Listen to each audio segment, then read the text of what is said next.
Hello, welcome all to doctor JPSC. आज 30 जनवरी 2025 है और आज से यूट्यूब पे हम लोग करंट अफेयर्स चालू करने जा रहे हैं। इससे पहले टेलीग्राम में डेली करंट अफेयर्स के पीडीएफ डाले जा रहे हैं और ये जो करंट अफेयर्स है हिंदी इंग्लिश दोनों में उपलब्ध होगा, दोनों में कराया जाएगा, पीडीएफ भी दोनों में है, एक्सप्लेनेशन के साथ होगा, कंप्लीट एमसीक्यू में ही डील करेंगे। चलिए पहला क्वेश्चन को देखते हैं। Who allotted residential plots to hockey players Salima Tete और निक्की प्रधान? तो सलीमा टेटे और निक्की प्रधान को आवासीय प्लॉट किसने आवंटित किए हैं? तो चीफ मिनिस्टर ऑफ झारखंड हो जाएगा इसका answer, Hemant Soren. Hemant Soren handed over the land allotment documents to the players in Ranchi. Ranchi में दिए, ठीक है। The government decided to give 35 lakh rupees to each player for house construction under sports policy. तो कितने पैसे देने का निर्णय लिया है? 35 लाख, ठीक है, 35 लाख रुपए। Which organization signed MOU with SIDBI for the capacity building program? कौन सा ऑर्गेनाइजेशन साइंड किया MOU सिडबी के साथ for the capacity building program? तो इसका आंसर हो जाएगा Jharkhand small industries association, JSIA।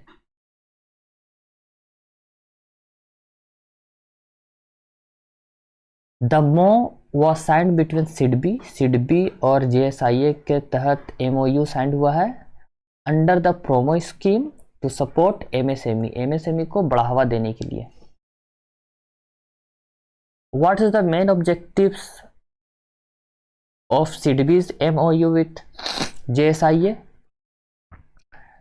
SIDBI और JSIA के बीच MOU का मुख्य उद्देश्य क्या है? इसका आंसर होगा क्षमता निर्माण और MSME क्षेत्र को बढ़ावा देना। सिडबी MSME क्षेत्र को क्षमता निर्माण और साझेदारी के माध्यम से समर्थन देगा, ठीक है। JSIA के अध्यक्ष कौन है? अंजय पचेरीवाला ने सिडबी के मुकुल P एक्का के साथ MOU हस्ताक्षर किए हैं। समझौता रांची में किया गया है, ठीक है। हाइड्रोजन परिवहन के लिए पाइप विकसित करने वाली भारत की पहली स्टील कंपनी कौन सी है? Which company has become the first in India to develop pipes for hydrogen transportation? इसका आंसर होगा टाटा स्टील। टाटा स्टील ने किया है। टाटा स्टील ने घोषणा की कि उसने हाइड्रोजन परिवहन के लिए उपयुक्त पाइप विकसित किए हैं, जिससे यह ऐसा करने वाली पहली भारतीय स्टील कंपनी बन गई है।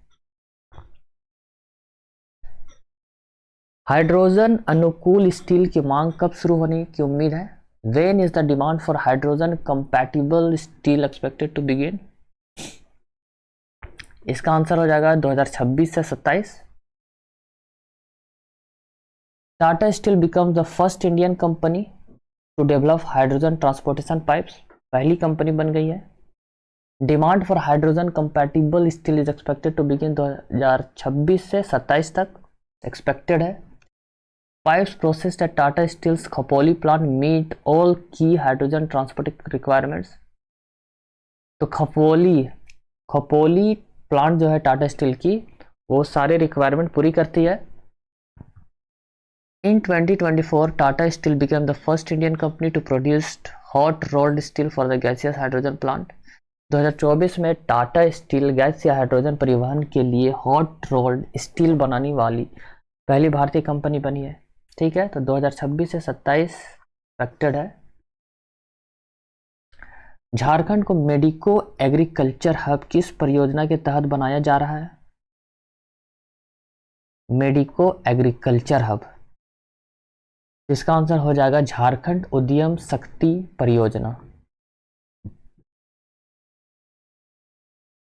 यह परियोजना झारखंड उद्यम शक्ति परियोजना के तहत 24,000 करोड़ रुपये की लागत से लागू की जा रही है। कितने? 24,000 करोड़ की लागत से। फिनलैंड की कंपनी सॉफ्टा है, जिसके CEO सुनील कुमार सिंह है, ने वित्त मंत्री राधा कृष्ण किशोर से मुलाकात की है। इस परियोजना से झारखंड के ग्रामीण क्षेत्रों में 2 लाख से अधिक रोजगार उत्पन्न होंगे।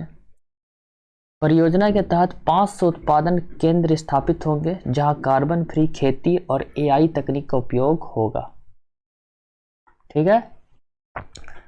झारखंड में सालाना 1 करोड़ रुपए से अधिक कमाने वाले कितने लोग हैं? तो 1 करोड़ से अधिक कमाने वाले 788 लोग हैं। आयकर विभाग के आंकड़ों के अनुसार झारखंड में 788 लोग सालाना 1 करोड़ रुपए से अधिक कमाते हैं।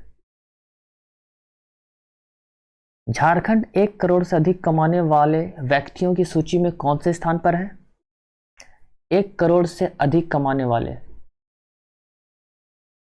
What rank does Jharkhand hold among the 37 states for the number of people earning more than 1 crore?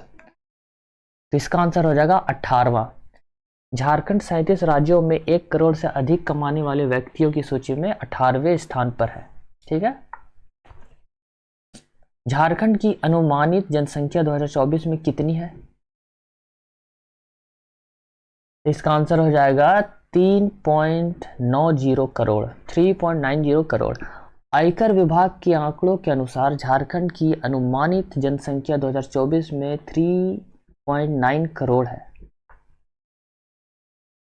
Jharkhand में उच्च शिक्षा के क्षेत्र में काम करने वाले व्यक्तियों और समूहों के लिए पुरस्कार की राशि कितनी है? उच्च शिक्षा के क्षेत्र में। ठीक है। जो भी उच्च शिक्षा के क्षेत्र में काम कर रहे हैं उसकी राशि कितना है? 1 लाख से 8 लाख तक। झारखंड सरकार ने उच्च शिक्षा के क्षेत्र में कार्य करने वाले व्यक्तियों और समूहों के लिए 1 लाख से 8 लाख तक का पुरस्कार देने की घोषणा की है। राज्य नवाचार पुरस्कार संस्थान योजना में प्रथम पुरस्कार की राशि कितनी है? What is the amount for the first prize in the State Innovation Award for Individual Scheme? कितना है? 5 लाख है। According to the article, the first prize in the State Innovation Award institutional scheme is ₹5 lakh. ठीक है। झारखंड शोध रत्न शिक्षक वर्ग पुरस्कार योजना में प्रथम पुरस्कार की राशि कितनी है? What is the first prize amount for the Jharkhand research Ratna teacher category award? तो इसका जो राशि होगा वो है 5 लाख रुपया। The first prize for the Jharkhand research Ratna teacher category award is 5 lakh along with the gold medal भी दिया जाएगा। NEP राष्ट्रीय शिक्षा नीति के सफल कार्यान्वयन के लिए संस्थान को पुरस्कार कितनी बार मिल सकता है? How often can an institution win the award for excellence in the implementation of NEP यानी नेशनल एजुकेशन पॉलिसी? कितनी बार मिल सकता है? हर 3 साल में मिल सकता है। NEP के सफल कार्यान्वयन के लिए संस्थान को यह पुरस्कार हर 3 साल में एक बार मिल सकता है। राष्ट्रीय शिक्षा नीति NEP के तहत राज्य में कितने शिक्षकों को प्रशिक्षण दिया जाएगा? How many teachers will be trained under the national education policy in the state? इसका आंसर हो जाएगा 1.15 लाख। राष्ट्रीय शिक्षा नीति NEP के तहत राज्य में लगभग 1.15 लाख शिक्षकों को प्रशिक्षण दिया जाएगा। ठीक है। 1.15 लाख टीचर्स को प्रशिक्षण दिया जाएगा। Who became the flag bearer for the Jharkhand at the 38th National Games? 38वें राष्ट्रीय खेलों में झारखंड का ध्वज वाहक कौन बना? इसका आंसर होगा मनीष मुंडा। मनीष मुंडा जो कि एक अंतर्राष्ट्रीय ऊसू खिलाड़ी है, ऊसू प्लेयर, 38वें राष्ट्रीय खेलों में झारखंड के ध्वज वाहक बने, जैसे कि लेख में बताया गया है, न्यूज में जो छपा है। ठीक है।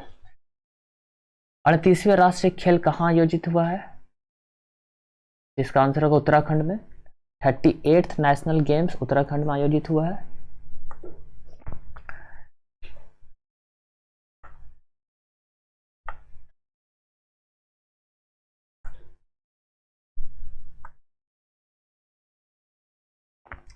Who is the captain of the ADR Women's hockey team for the FIH pro league. FIH pro league में भारतीय महिला हॉकी टीम की कप्तान कौन बनी है? इसका आंसर होगा सलीमा टेटे। सलीमा टेटे भारतीय महिला हॉकी टीम की कप्तान बनी है। ठीक है, FIH प्रो लीग है जिसमें भारतीय टीम की कप्तान सलीमा टेटे को बनाया गया है। FIH का फुल फॉर्म होता है international hockey federation. Which city will host the FIH Pro League tournament from the 15th February? FIH Pro League tournament को होस्ट कौन करेगा? भुवनेश्वर करेगा। The FIH Pro League tournament will be held in Bhubaneswar starting from the 15th February। ठीक है, तो आज का सारे करंट अफेयर्स खत्म हो गए हैं और ये हमारा टेलीग्राम चैनल है डॉक्टर JPSC जिसमें 295 सब्सक्राइबर्स हो चुके हैं। तो आप लोगों से गुजारिश है कि आप लोग इसको सब्सक्राइब करें और ज़्यादा से ज़्यादा शेयर करें। इसमें डेली करंट अफेयर्स डाली जाती है, जैसे कल का 29 जनवरी का, और एक सीरीज चलाया जा रहा है 14 JPSC के लिए जिसमें डे 1, डे 2, डे 3 करके चल रहा है। तो अभी डे 6 हुआ है, हिस्ट्री से स्टार्ट किया हम लोगों ने, और अभी बुद्धिज़्म का टॉपिक 1 लाइनर दिया जा रहा है।